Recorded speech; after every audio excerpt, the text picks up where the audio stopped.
예수님의 이름으로 인사드립니다. 이제 11월 우리가 대선을 앞두고 또 우리 다민족이 기도해서 하나님이 역사하시는 그런 모든 나라가 되게 해달라고 기도합니다. 10월 16일 다민족 우리가 연합해서 기도하는 모임인데 영상으로 기도 집회를 하나님께 올려드립니다. 우리 어디에 계시든지 다 참여해 주시면 감사하겠고요. 특별히 우리 11월 선거를 위해서 기도해 주시고 또 이 나라를 위해서 기도해 주시면 감사하겠습니다. 이 시간 준비하신 헌금 하나님께 올려드리기 원합니다.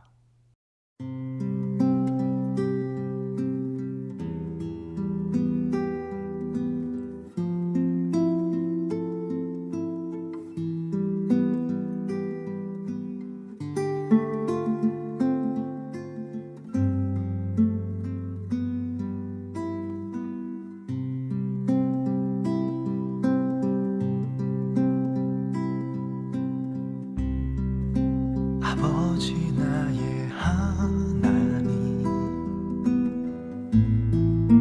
말씀하시는 하나님, 나의 길 기도하오니 나에게 말씀하소서. 사랑하는 내 아이야, 두려워하지 말아라. 내 길의 모든 범사가 기한과 때가 있단다.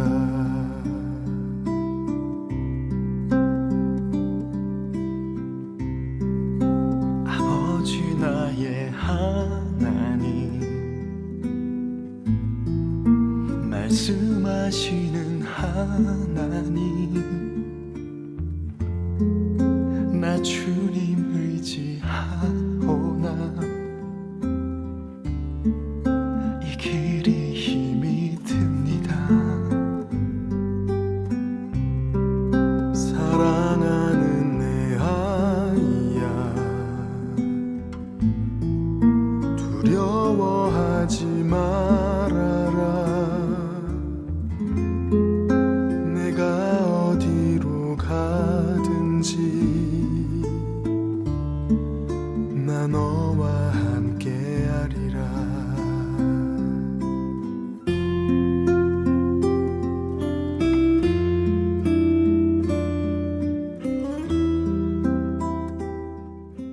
아버지 하나님, 이 시간 귀한 물질을 우리의 마음을 담아 올려드립니다. 하나님의 경제는 불경기가 없는 것을 고백하며 또한 하나님께서 주신 모든 것이 감사하여 10의 1을 구별하여 드렸고 또 감사한 제목이 있어 물질을 담아 하나님께 표현했으며 또 선교를 사랑하고 선교를 마무리하는 마음 가지고 귀한 물질을 드렸습니다. 하나님, 이 물질 위에 기름 부어주시고 바를 수 있는데 부족함이 없도록 축복하여 주시옵소서. 감사드리며 예수님의 이름으로 기도합니다. 아멘.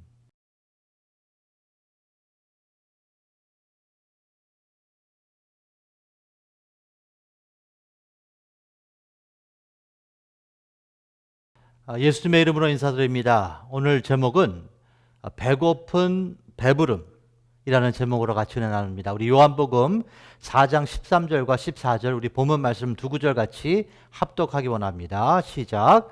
예수께서 대답하여 가라사대 이 물을 먹는 자마다 다시 목마르려니와 내가 주는 물을 먹는 자는 영원히 목마르지 아니하리니 나의 주는 물은 그 속에서 영생하도록 솟아나는 샘물이 되리라. 아멘. 자, 이 세상에 호흡하는 모든 생명체는 배고픔과 배부름을 경험하게 되지요.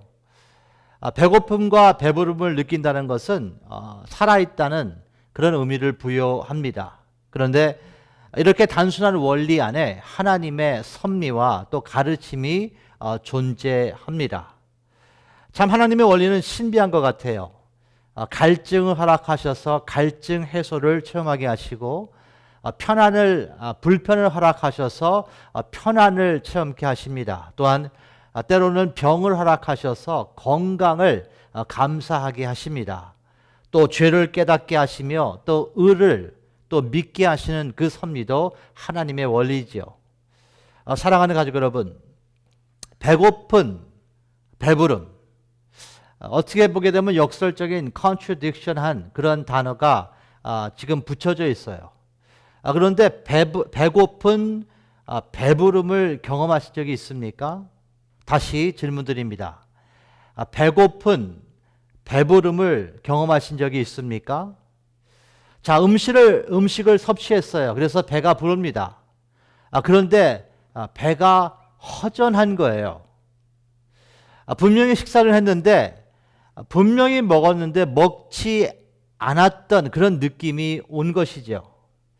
자, 어떤 분은 김치와 밥을 먹지 않으면 식사를 하지 않은 것 같은 그런 허전한 말입니다.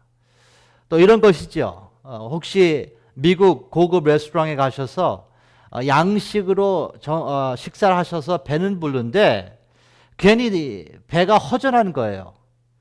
그래서 집에 와서 라면을 끓여서 김치와 다시 드시는 분이 있지 않냐는 거예요. 이 같은 행동의 원인은 배고픈 배부름이 있기 때문에 그래요. 자, 그렇다면 이 원인이 무엇일까? 이 원인이 무엇이라고 생각하십니까? 사실 저도 잘 모르겠습니다. 그런데 분명한 것은 배고픈 배부름이 존재한다는 것입니다. 자, 오늘 본문은 예수님께서 사마리아 여인에게 하신 말씀이에요. 요한복음 4장 13절과 14절, 예수님께서는 사마리아 여인에게 이렇게 말씀하세요. 이 물을 먹는 자마다 다시 목마르거니와, 우리가 먹는 물 있잖아요. 그 물을 먹으면 다시 목마르거니와, 그러나 예수님께서 주는 물을 먹는 자는 영원히 목마르지 아니하나니 나의 주는 물은 그 속에서 영생하도록 솟아나는 샘물이라고 예수님께서 사마리아 여인에게 말씀해 주십니다. 예수님께서 인간이 마시는 물과 당신이 주시는 물을 비교하면서 예수님이 주시는 물을 마시게 되면 목마르지 않을 것이라는 것을 약속해 주시는 거예요. 자, 이 생수, 이 예수님이 주시는 이 생수는 어떤 물일까요? 과연 이 생수를 먹으면 다시는 목마르지 아니할까요? 또한 예수님께서는 식사를 권하는 제자들에게 이렇게 말씀하십니다. 요한복음 40장 30절부터인데요.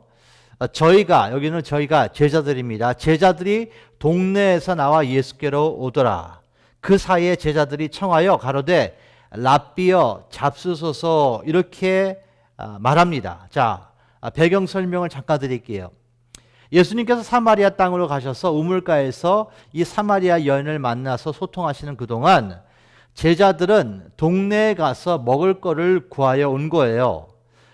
예루살렘에서 사마리아까지 다 도보로 걸어가셨기 때문에 제자들과 예수님은 참 시장하셨을 겁니다. 그래서 제자들은 예수님을 우물가에다가 쉬게 하게 하시고 그 다음에 먹을 것을 구해서 동네로 가서 음식을 가지고 온 거예요. 그리고 예수님께 음식을 가지고 왔으니 예수님 식사하세요, 이렇게 권합니다. 그때 예수님께서 32절에 이렇게 말씀하세요. 가라사대 내게는 너희가 알지 못하는 먹을 양식이 있느니라, 이렇게 말씀하십니다. 즉 예수님이 벌써 식사를 하셨다는 거예요. 우리식으로 이렇게 말씀하시는 것이죠. 나는 벌써 먹었어. 그래서 배가 고프지 않아. 이렇게 말씀하시는 겁니다. 도대체 그러면 예수님은 무엇을 드셨을까요?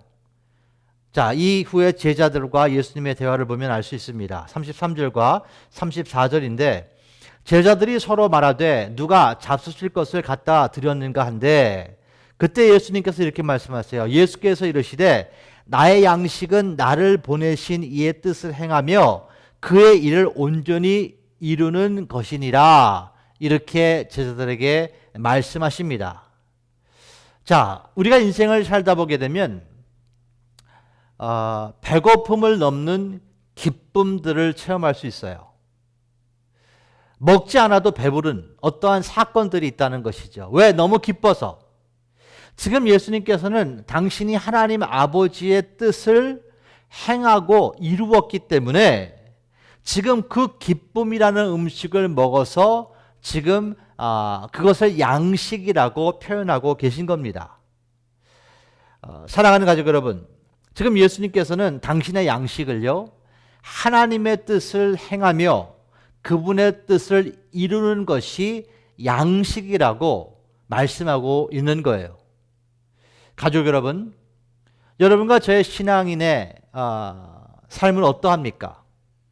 혹시라도 여러분과 저는 배고픈 배부름이 있지는 않을까라는 질문을 한번 던져봐요. 분명히 먹긴 먹었어요. 그런데 내 영혼이 허전한 거예요. 이것만 성취하면 행복할 것 같은데, 이것만 성취하면은 만족할 것 같은데, 막상 그것을 해보고 이루었는데도 내면이 허전한 거예요.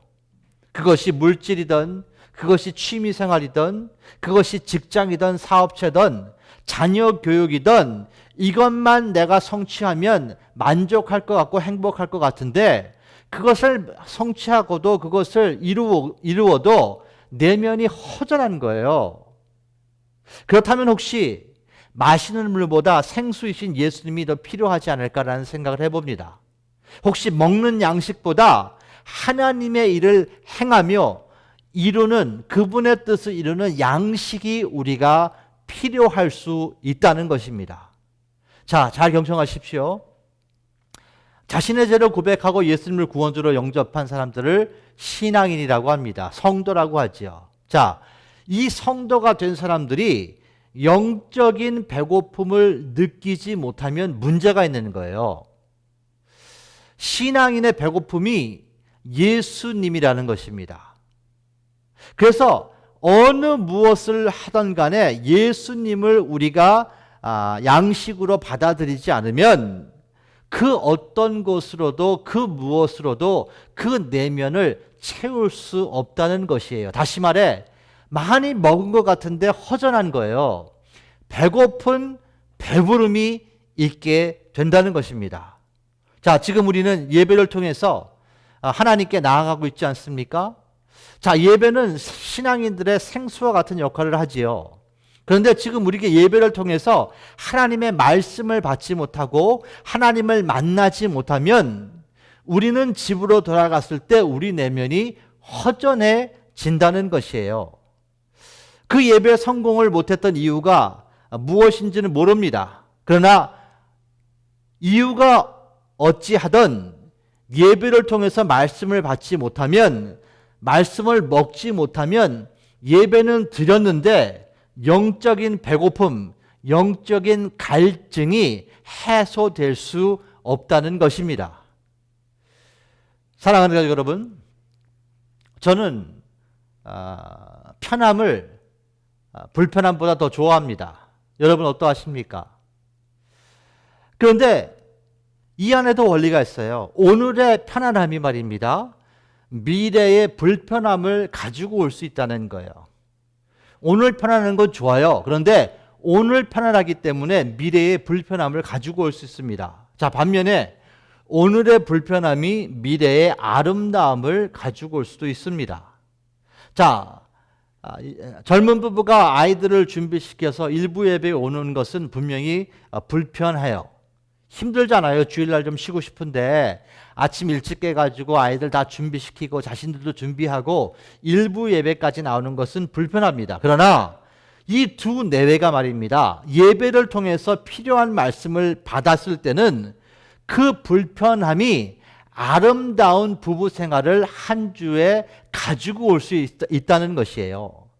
다시 말해, 편함이 불편함을 가지고 올 수도 있지만 그 불편함을 통해서 아름다운 미래를 우리가 가지고 올 수도 있다는 것입니다. 자, 예수님께서는 예루살렘에서 사마리아 땅까지 걸어가셨어요. 사막지막을 걷는다는 것은 분명히 불편한 일이 아니겠습니까? 그런데 그 불편을 감수하셨기 때문에 예수님께서는 사마리아 여인을 만났고 그 여인에게 하나님이 원하시는 그 뜻을 행하며 이루었다는 것입니다. 이것이 하나님이 주는 영적인 양식을 예수님께서 먹었다는 걸로 표현하시는 거예요. 자, 모든 하나님의 사역을 가만히 분석해 보십시오. 전도를 한 경험이 있으십니까? 혹시 선교를 갔다 와 보신 경험이 있습니까? 자, 전도나 선교를 이렇게 하다 보면은 정말 수많은 장애물들을 넘지 않으면 할 수 없는 사역이에요. 그러나 주의 일을 감당하는 그 과정, 그 선교를 준비하고 선교를 갔다 오는 모든 그 과정과 결과를 통해서 우리는요, 하나님께서 주시는 기쁨의 양식, 감사의 양식을 먹을 수 있다는 것입니다. 이 기쁨과 감사의 그 하나님이 주는 그 말씀의 양식을 먹었을 때 우리는 그것을 양식으로 먹어서 성장하게 되는 것이 성숙한 신앙생활로 인도하는 것입니다. 그리고 또한 하늘의 상급이 저축되는 그러한 것을 경험하기도 하지요. 자, 이 같은 삶을 위해 하나님께서는 사도 바울을 통해서 우리에게 이렇게 오늘 말씀해 주세요. 또 에베소서 5장 14절과 15절을 보게 되면 그러므로 이르시기를 잠자는 자여 깨어서 죽은 자들 가운데서 일어나라. 그리스도께서 내게 비추시리라 하셨느니라. 15절 그런즉 너희가 어떻게 행할 것을 자세히 주의하여 지혜 없는 자 같이 말고 오직 지혜 있는 자 같이 하여 이렇게 기록합니다. 자, 신앙이 있는데요. 하나님의 하늘의 양식을 섭취 못하는 자들을 성경은 잠자는 자라고 말씀하세요. 그러니까 잠자는 자를 하나님께서는 깨우기 원하시는 것이죠. 그래서 그들에게 이렇게 말씀하십니다. 어떻게 행할 것을 자세히 주의하여 이렇게 도전하세요. 자, 신앙이라는 정체성이 무엇입니까? 우리는 하나님의 자녀입니다. 예수 그리스도의 제자예요. 자, 이 신앙인의 위치에서 자신의 인생을 꼼꼼하게 한번 점검해 보라고 오늘 사도 바울을 통해서 우리에게 말씀해 주시는 거예요. 정말 내가 신앙인으로서 지금 혹시 잠을 자고 있는 그런 생활을 하고 있지 않나? 이런 질문 앞에 서 보라고 말씀하시는 것입니다. 자, 이 같은 상황에 서보면 어떨까 합니다. 정말 처음에 정말 피부에 오는 이런 상황 말입니다. 그것은 자신의 죽음 앞에 서 보는 거예요. 자신이 죽어가는 그 상황을 한번 머리에 그려보세요. 그 죽음의 순간 앞에 섰을 때 그 순간 우리는 자신의 인생을 돌아보게 됩니다. 과연 내가 허공을 치는 인생을 살았을까? 아니면 하나님의 양식을 섭취하며 잔이 넘치는 삶을 살았을까? 이런 질문을 자신의 죽음 앞에서 서게 되면 하게 된다는 것이죠. 사랑하는 가족 여러분, 저는 우리 모두가 하나님의 뜻을 행하며 넘치는 양식을 섭취해서 잔이 넘치는 삶을 사시기를 예수님의 이름으로 축원합니다. 자, 하나님의 말씀이 이제 계속됩니다. 16절과 17절 같이 한번 합독하죠. 시작. 세월을 아끼라. 때가 악하니라. 그러므로 어리석은 자가 되지 말고 오직 주의 뜻이 무엇인가 이해하라. 이렇게 말씀하세요. 자, 여기서 세월을 아끼라라는 이 말씀은 열심히 살아라. 이 말씀의 차원을 넘어서는 깊은 의미가 있습니다. 왜냐하면 이 세상 사람이라도 예수님을 영접하지 않는 사람이라도 세상에서 열심히 사람들이 너무나 많아요. 이것은 그냥 열심히 살라는 그 의미의 차원을 넘어서는 거예요. 이 아끼라, 이건 엑사고라조라는 이런 원어인데요. 이것은 상실로부터 구출하라, 구속하라, 건져내라 이런 의미를 갖고 있습니다. 자, 그러면 세월을 아끼라는 의미는 세월을 건져내라는 뜻이에요. 자, 세월은 시간 아닙니까? 그러면 시간을 건져내래요. 건져내래요. 자, 그러면 이 시간을 건져내라는 그 의미는 무엇일까? 자, 이 말씀의 깊은 의미를 이제 추적하기 원합니다. 자, 베드로전서 1장 24절과 25절은 인생에 대해서 이렇게 말씀하세요. 베드로전서 2구절 우리 한번 같이 합독하죠. 그러므로 모든 육체는 풀과 같고 그 모든 영광이 풀의 꽃과 같으니 풀은 마르고 꽃은 떨어지되. 자, 모든 사람의 인생이 이렇다는 거예요. 모든 육체는 풀과 같대요. 그리고 그 모든 영광이, 인생에 누리는 모든 영광이 풀의 꽃과 같으니 풀은 마르고 꽃은 떨어진다는 거예요. 이게 인생이라는 거예요. 그리고 25절에 오직 주의 말씀은 세세토록 있도다 하였으니 너희에게 전할 복음이 곧 이 말씀이라. 이렇게 기록합니다. 자, 이 세상에 보이는 모든 것은 사실 예외 없이 한 줌의 흙으로 돌아갑니다.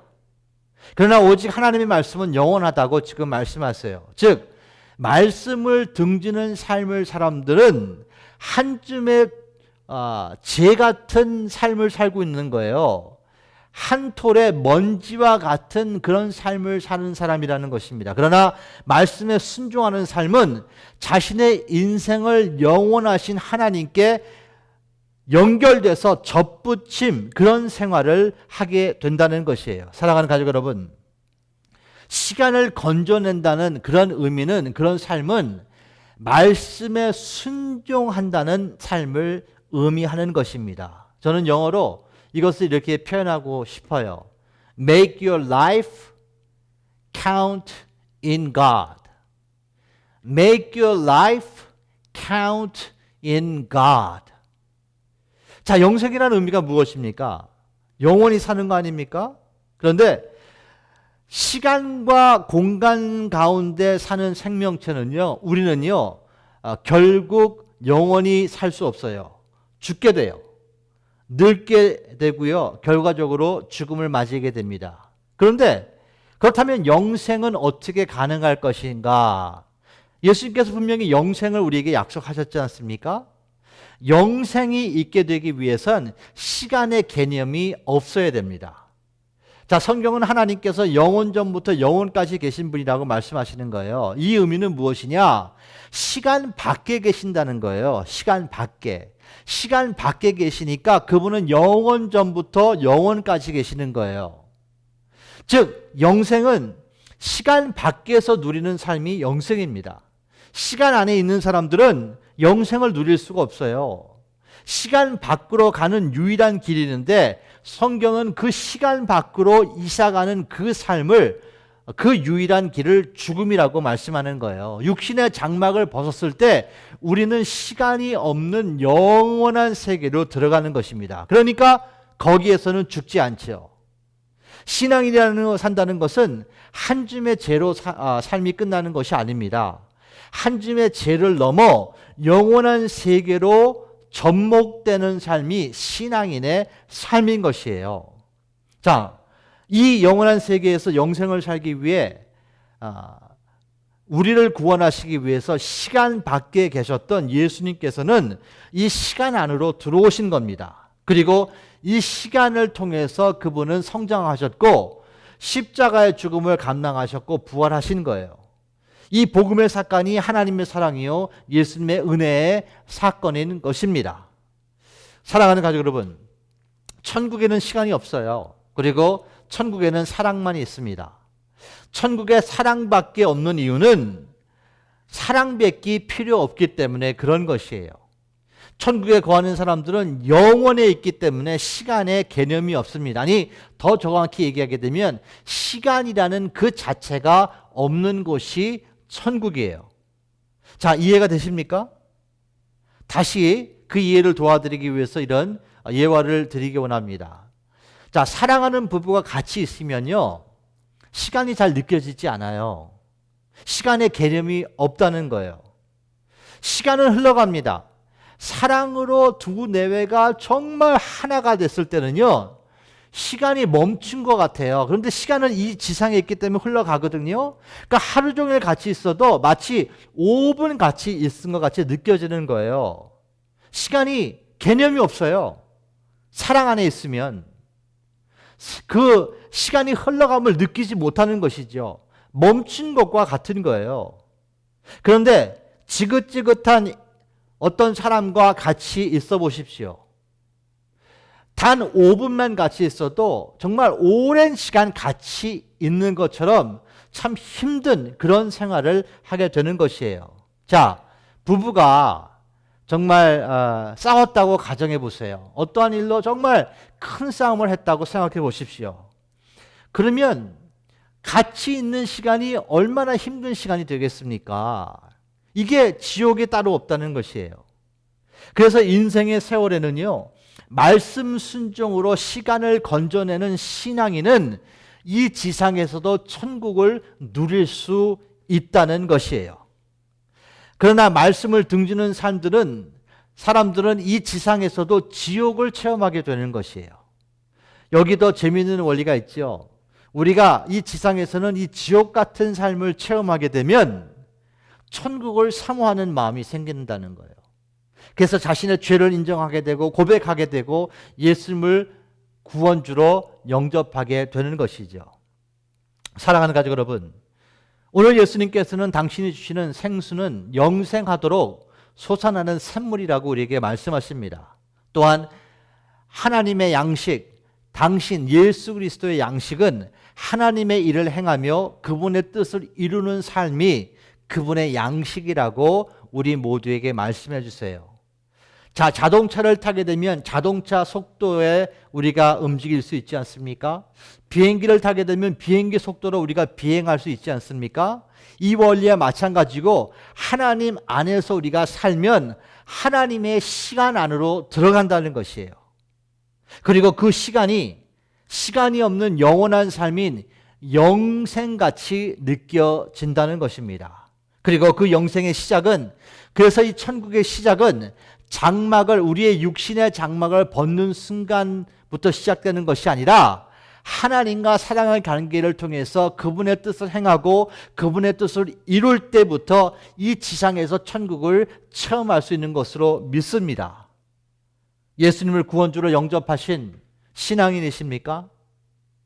나의 죄를 하나님께 고백하시고 예수께서 나를 위해서 십자가에 죽으시고 부활하신 것을 마음으로 믿고 입으로 시인하신 성도이십니까? 그렇다면 여러분과 저는 배고픈 배부름을 졸업하셔야 됩니다. 다른 것으로 채워지지가 않아요. 오직 말씀으로, 오직 예수 그리스도로, 오직 하나님의 일을 행하며 그분의 뜻을 이루는 것으로 채울 수 있는 그 배고픔이 우리 내면 안에 있다는 것이에요. 그 있다는 사인이 내가 예수님을 믿었고 신앙이라는 사인이 된다는 것입니다. 물을 마셨는데 계속 갈증이 있다면 문제가 있는 거예요. 그러면 우리는 육적인 물이 필요한 것이 아니고 영적인 물, 주님께서 주시는 생수가 필요한 것으로 믿습니다. 사랑하는 가족 여러분, 이번 주도 우리의 인생이란 시간을 하나님의 말씀 순종으로 건짐으로 말미암아 천국의 삶을 사시기를 예수님의 이름으로 축원합니다. 기도합니다. 주님 감사합니다. 오늘 은혜와 사랑 안에 배고픈 배부름이라는 제목으로 은혜를 나눴습니다. 우리가 신앙인인데도 예배에 왔는데도 혹시 배고픔이 있습니까? 그렇다면 예수님을 만나지 못한 것이고 말씀을 받지 못한 것을 우리가 오늘 깨닫습니다. 하나님, 우리의 마음을 드리며 우리가 진정으로 필요한 영의 양식을 이 시간 사모하오니 하나님께서 말씀해 주시고 하나님께서 함께하여 주셔서 한 주간 주님과 동행하며 천국을 살 수 있도록 축복하여 주시옵소서. 감사드리며 예수님의 이름으로 기도합니다. 아멘. 이제는 우리를 위해서 십자가에서 죽으시고 부활하신 예수 그리스도의 은혜와 그 은혜이신 예수님을 보내신 하나님의 놀랍고 크신 아가페 사랑과 은혜 안에 오늘도 말씀으로 다가오신 성령님의 교통하시가 역사하심이 이 자리에 있는 아버지의 모든 자녀들 위해 그들의 가정, 직장, 사업체 위에 시간부터 영원토록 함께 하실지어다. 아멘.